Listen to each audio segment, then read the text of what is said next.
Então vamos para a reflexão da palavra. Deixa eu abrir a minha Bíblia aqui. Marcos 5, verso 18 e 19.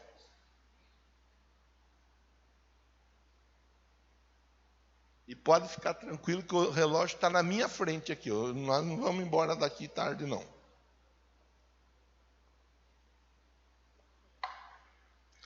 Senhor, continua falando conosco nesse momento com a Bíblia aberta para pensarmos no texto desta noite. Em nome de Jesus. Amém. Quando Jesus estava entrando, eu falei, né, você achou aí? Marcos 5, 18, todos acharam? Quando Jesus estava entrando no barco, o homem que estivera endemoniado suplicava-lhe que o deixasse ir com ele.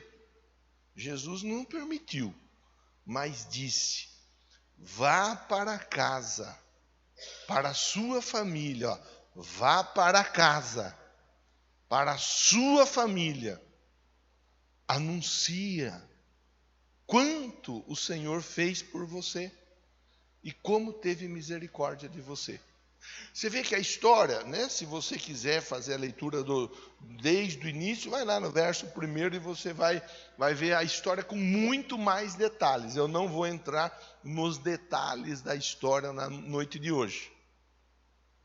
Hoje é uma noite onde nós estamos no 7 de setembro, e o 7 de setembro marca a independência do nosso país. Então, depois nós vamos orar pelo nosso país, mas às vezes parece meio estranho, meio contraditório. O crente vai orar pelo país, o crente quer ver o país dele livre, quer ver o país dele liberto, mas o crente está preso. A pessoa está presa em amarras, em armadilhas, em ciladas que foram colocadas para travar a vida dele ou dela. Então o texto, faz a leitura, lição de casa, faça a leitura. O texto mostra que Jesus está chegando numa região conhecida como a região dos Gerazenos, Gadarenos, Gadara. Conforme a tradução vai apresentar de um jeito. Ali naquele lugar, um homem, ele vivia no cemitério. E esse homem, quem que falou ontem na cela aqui que ia brincar no cemitério? O Marcelo? Marcelo ia brincar de esconde-esconde no cemitério. Já pensou? Só Jesus. Tanto lugar para brincar de esconde-esconde, vai no cemitério brincar de esconde-esconde. Você é doido. Esse rapaz, ele não ia brincar de esconde-esconde no cemitério. Esse rapaz, ele vivia no cemitério. Ele vivia. O cemitério passou a ser o lugar onde ele habitava. Interessante que a pastora Márcia pregou na semana passada e falou de habitar no esconderijo do Altíssimo. Quem habita no esconderijo do Altíssimo tem um tipo de vida.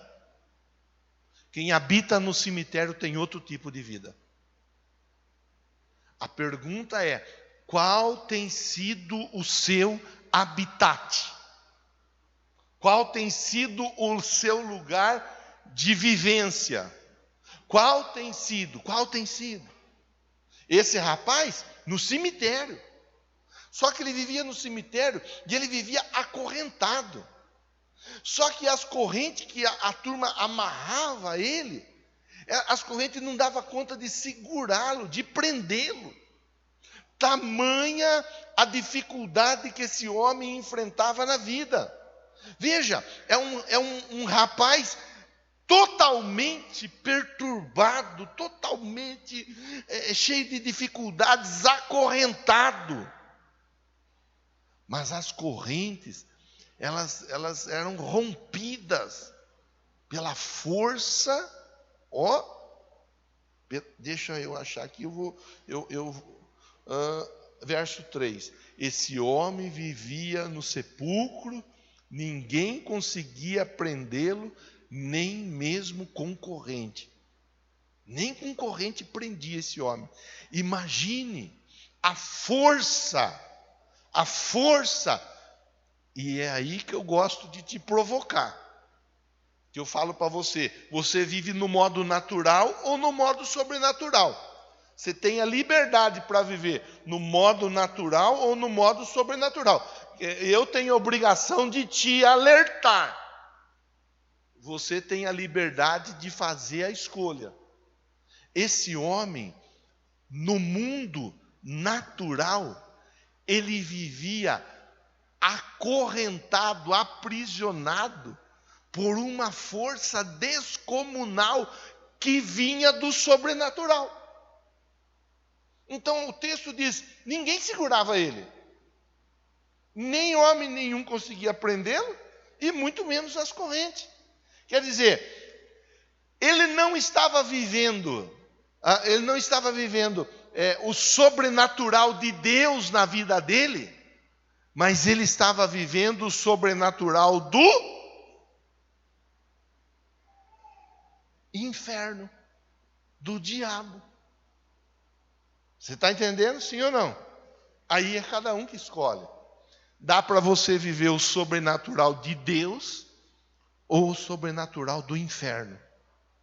Quem que vai escolher? O que a pessoa vai viver? Quem que escolhe?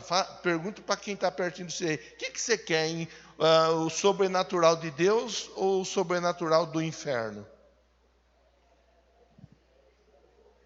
É uma pergunta, irmão, que parece ser tão óbvia, mas ela precisa ser respondida. Nós precisamos botar para fora a resposta. Porque às vezes nós estamos dentro da rotina de uma igreja, mas nós não estamos permitindo que o sobrenatural de Deus seja manifesto na nossa vida, mas na nossa casa, na nossa família, na nossa empresa, nos nossos negócios, a pressão espiritual vinda das trevas, ela é constante. De todo jeito vai ter pressão. De todo jeito vai ter opressão. Esse homem, ele vivia ali no cemitério, ele não era... Ninguém conseguia prendê-lo, nem as correntes. Verso 4 diz: muitas vezes ele foi acorrentado nos pés e nas mãos, e ele arrebentara as correntes, quebrara os ferros dos seus pés. Ninguém era suficientemente forte para dominá-lo. Irmão, vamos pensar junto. Porque às vezes isso aí acontece no dia a dia. A pessoa não vive no cemitério igual aquele ali, mas dentro de casa acontecem coisas que a pessoa não consegue explicar. Dentro de casa a pessoa enfrenta problemas que ela não tem noção do porquê daqueles problemas. Às vezes existem dificuldades que estão estabelecidas dentro da casa, dentro da vida, dentro da família, dentro do casamento, na vida do filho ou da filha, que ninguém consegue explicar, ninguém consegue entender. Mas o texto, ele mostra que um homem vivia dessa maneira. Ele vivia isolado da sociedade. E ele vivia... acorrentado, aprisionado. A algema, a prisão, por vezes era literal, mas na maioria das vezes, diz a Bíblia, essas correntes não seguravam ele. Veja que a corrente feita pelo homem não o segurava, mas a corrente espiritual continuava o prendendo. Você vê, irmão, às vezes a pessoa ela não se atenta a isso daí. E aí, pastor, como que faz? Porque lá em casa tem hora que a chapa esquenta, hein? E olha que lá em casa, quando a chapa esquenta, nós vira, pastor, se ela fala, eu falo, se eu falo, ela fala, e é um que bate na mesa, e pá, é outro que bate a porta, é outro que chuta o cachorro, é outro que... Lá em casa, o senhor não tem nem ideia. Tem hora, pastor, que olha, nem eu me reconheço. Pede para Deus falar um pouco melhor dentro desse texto com você. Às vezes, tudo o que nós precisamos é de ter um encontro de verdade com Jesus. Esse homem, ele tem um encontro com Jesus. E quando ele tem um encontro com Jesus, a princípio aquele encontro não é da melhor maneira. Ele vai, que queres comigo, filho do Altíssimo? O espírito que estava naquele homem não quer que aquele rapaz ele se envolva com Jesus. Vou abrir um parênteses aqui e vou pontuar para nós pensarmos. Tem pessoa que está aqui dentro que não consegue se envolver mais com Jesus. Tem pessoa que está aqui dentro que até tem vontade, mas não consegue. Está aqui, ó. Que queres comigo? Filho do Altíssimo, não me atormentes. Você vê que havia ali uma pressão para aquele homem não se aproximar de Jesus. Você vê? Vou perguntar. Só para você ver que o que eu estou falando aqui tem fundamento. Não estou falando do que eu acho. Estou falando debaixo da unção que vem de Deus para a nossa vida nessa noite. Alguém aqui já sentiu vontade de parar com a vida espiritual, de parar com esse negócio de igreja? Alguém aqui já sentiu esse tipo de vontade? Levante a mão. Só você que sentiu. Você que não sentiu, não levanta a mão, não. A grande maioria. Sobrou 3 ou 4 que não levantou a mão. Por que isso acontece, pastor? Isso acontece porque o inimigo não quer que a gente seja amigo de Jesus. Ele não quer que você seja um homem ou uma mulher de Deus. Ele não quer que a sua casa seja uma referência de oração na rua onde você mora, ou lá no apartamento, no condomínio onde você mora. Ele não quer, o inimigo não quer que você seja conhecido como uma pessoa de Deus. O inimigo não quer que o seu colega, a sua colega de trabalho, vá procurar você e fale assim, ó, você faz uma oração por mim? Eu não estou muito legal hoje. Você faz uma oração por mim? Eu não amanheci bem. O inimigo, ele não quer que o seu colega, a sua colega de escola, vá procurar você e converse com você e se aconselhe com você. Ele quer que o seu colega, a sua colega de escola, se aconselhe com pessoas que estão perdidas, afundadas, muitas vezes na droga, muitas vezes na bebida, muitas vezes na prostituição, muitas vezes na fornicação, muitas vezes no adultério, muitas vezes a pessoa está afundada em situações assim, ó, que são das mais complicadas. Aí o inimigo, ele quer que aquela pessoa que já está passando por um momento difícil, vá buscar ajuda, não em você, mas vá buscar ajuda naquela pessoa toda problemática. A Bíblia diz, como que pode um cego ajudar o outro cego? Como que pode, irmão? Uma pessoa que está com a vida toda bagunçada, precisando urgentemente de Jesus, como que pode essa pessoa ajudar uma outra pessoa? Então, o que ele puder fazer para te atrapalhar, para te interferir, o que ele puder fazer para te convencer a não vir para o templo, o que ele puder fazer para te convencer a não ir para uma célula, o que ele puder fazer para não deixar você vir para um culto de oração, o que ele puder fazer para não deixar você vir para a escola bíblica, o que ele puder fazer para não deixar você se aproximar de Jesus, ele vai fazer. E eu não vou dizer que ele vai fazer, eu vou dizer, ele está fazendo. Porque tem muita gente por trás de você que está precisando de Jesus. Você está aqui, irmão. Você está aqui, irmã.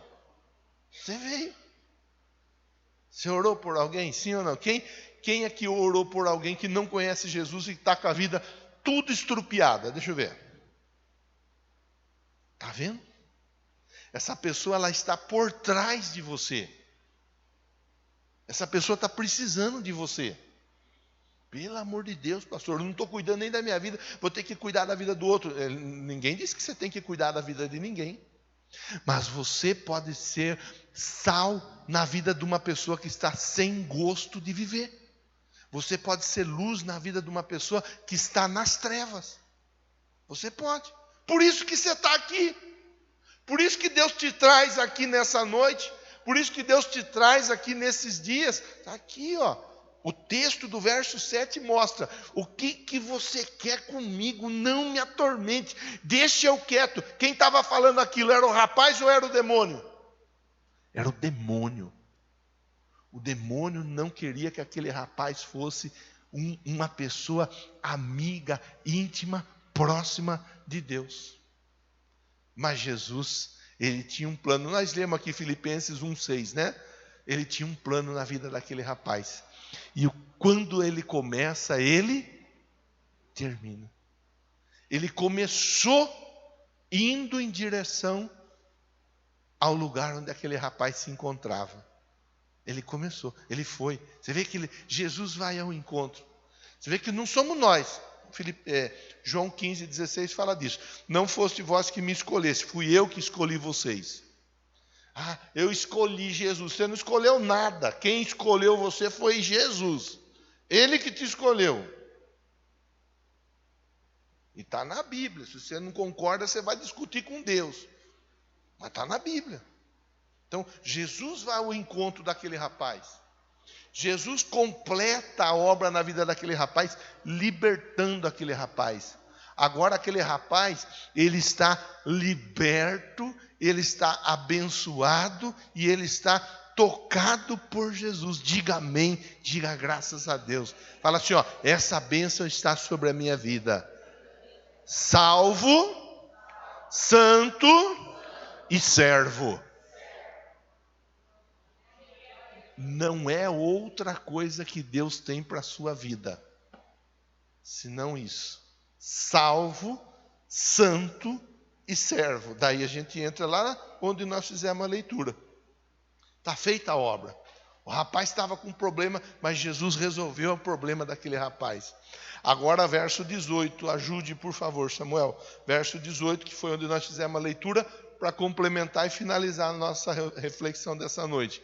Quando Jesus estava entrando no barco, está feita a obra, agora Jesus vai seguir a vida dele, vai seguir a viagem dele. O rapaz que é o quê? O homem que estivera, se ele estivera, quer dizer que ele não está mais. Porque quando a pessoa tem um encontro com Jesus, a vida dela muda. Muda. Se encontrou com Jesus, a vida muda. Se não mudou, é porque não encontrou. Encontrou com Jesus, tem transformação. Não encontrou com Jesus, continua patinando. Pastor, mas desse jeito fica difícil. Difícil o quê? Deus está falando com a gente aqui, Ele está nos ajudando. Ele está dizendo, olha, ei, vamos lá, que eu estou tocando na vida de vocês, eu estou fazendo de vocês uma nova criatura. Tudo se faz novo e as coisas velhas, elas vão ficando para trás. É simples, é fácil de entender. Jesus, ele está entrando no barco para ir embora. O rapaz queria ir com ele. Você vê, vou perguntar para ficar mais fácil de entender. Alguém algum dia já disse ou pensou, queria morar na igreja, pelo menos na igreja eu tenho paz? Só quem já falou ou pensou, levante a mão. Só o lado de cá, o quê? A Júlia proibiu vocês de levantar a mão, ninguém nunca passou por essa situação, queria ir. Se eu pudesse morar na igreja, eu morava. Esse rapaz. Porque morar na igreja, templo, significa segurança, simboliza proximidade, simboliza a tranquilidade em Jesus. Então aquele rapaz estava dizendo assim, é melhor eu ficar perto dele, porque perto dele as coisas estão dando tudo certo. O negócio é que a gente não fica aqui o dia inteiro, né, irmão? O negócio é que a nossa vida é lá fora. Ele faz a obra na nossa vida aqui dentro para que nós sejamos sal e luz lá fora. É aí que está o negócio. Então Jesus fala para ele, verso 19. Jesus não permitiu, mas disse, o que Jesus disse? Vá para onde? Vá para sua casa. Em primeiro lugar, Jesus está dizendo assim, Antes você vivia no cemitério, só que você vivia no cemitério porque os demônios estavam atormentando a sua vida. O cemitério não é a sua casa, o lugar da morte, da tristeza, do choro, da dor, não é a sua casa. Você tem casa, volte para a sua casa, vá para a sua casa. Você vê que legal? Jesus está dizendo para ele assim, ó, você tem uma referência. Você vai estar num lugar onde as pessoas saberão como te achar. É interessante que a pessoa, quando ela está fazendo coisa errada, ela não quer ser achada. Já viu? Que a pessoa, quando ela está fazendo alguma arte, ela se esconde. Ela não quer ser achada. Onde você foi? Onde você estava? Aonde, miséria? Fala. Jesus fala para ele assim, ó, a hora que o pessoal quiser saber o que aconteceu na sua vida, porque você é famoso aqui na região, hein? A hora que o pessoal quiser saber o que aconteceu na sua vida, eles vão saber aonde te encontrar. Diga assim, ó, essa bênção está sobre a minha vida. Assim, ó, eu serei fácil de ser achado. Amém, irmão. Lá na empresa você vai ser uma pessoa fácil de ser achada. Na escola você vai ser fácil de ser achado. Quando alguém estiver querendo ouvir falar de milagre, vão te achar com facilidade. Ó, tá aqui, ó. Vai para sua casa. Vai lá para sua casa. Endereço, CEP, cidade, bairro, tudo facinho. Aí ele fala assim, ó, e vá para a sua. Aleluia. Você tem família. Quem tem família valoriza a família, prioriza a família, ama a família, honra a família, respeita a família, luta pela família, trabalha pela família. Quem tem família faz o possível e o impossível para ver a família bem. É isso. Jesus está dizendo para ele assim, ó, rapaz, você tem uma causa para você defender. É a sua família. Vai lá. Você segura a onda na sua casa. Vai lá. Você tem casa e você tem família. Vá. Agora Jesus fala assim, ó, vai lá e anuncia o que o Senhor fez por você. Não vá lá se esconder na sua casa. Vá lá para a sua casa e fale que você era uma pessoa cheia de dificuldade, mas Jesus mudou a sua história. Ele teve misericórdia de você. Ah, irmão, meu Deus, nós não vamos. Vai no 20, Samuel, por favor. Eu vou parar a conversa por aqui. Olha o que está escrito no 20. Então aquele homem se foi e começou a anunciar em Decápolis, que era a região toda de onde ele morava, o quanto Jesus tinha feito por ele. O que aconteceu? A região se converteu por causa do que Deus fez na vida daquele rapaz. Deus está fazendo coisas tremendas na sua vida, na sua casa, na sua família. Anuncie, porque por trás de você há uma multidão. Amém? Eu quero orar com você. Pode ser? Você pode ficar em pé? Por favor.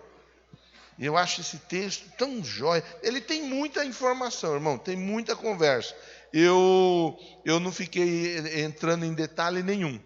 Eu fui por cima pensando com você. A história de um homem cheio de dificuldade, mas que foi tocado por Jesus. A história de uma pessoa como eu e você, que tinha casa, que tinha família, mas que em um dado momento, por algum motivo, nós não vamos ficar pensando qual o motivo, mas algum motivo deu a abertura para que espíritos maus trabalhassem na vida, no corpo, na mente, na alma daquele rapaz. A consequência foi catastrófica, mas Jesus Ele sempre chega. Diga amém, diga graças a Deus. Ele chegou na vida dele, na casa dele, na família desse rapaz, do mesmo jeito que ele está chegando na minha, na sua, na nossa casa, na nossa família. Eu quero agora te incentivar a orar, irmão. Você vai orar. Qual vai ser a minha oração, pastor? Bom, você tem a liberdade para orar em cima de tudo que você ouviu. E você tem uma direção de oração para orar, dizendo assim: que eu testemunhe tudo que o Senhor tem feito na minha vida. Você ora o que você quiser. Pastor, eu preciso de libertação. Peça a libertação. Pastor, eu preciso de direção. Peça a direção. Mas não deixe de pedir: Senhor, me ajuda a testemunhar tudo que o Senhor tem feito na minha vida. Meu Pai, em nome de Jesus, eu quero te exaltar por essa oportunidade, essa rica oportunidade de pensarmos na tua palavra. Quanta coisa boa o Senhor já fez na minha vida e na vida do meu irmão e na vida da minha irmã. E às vezes nós não falamos nada. Às vezes nós não contamos nada. Aliás, às vezes nós temos até vergonha de dizer que somos crentes. Às vezes nós até defendemos pautas que vão completamente na contramão do que a tua palavra nos ensina. E eu quero que essa seja uma noite marcada na vida de todos nós como a noite da independência, porque o Senhor tem nos ajudado, o Senhor tem nos abençoado, para que sejamos sal e luz, em nome de Jesus. Diga amém, diga graças a Deus. Tem uma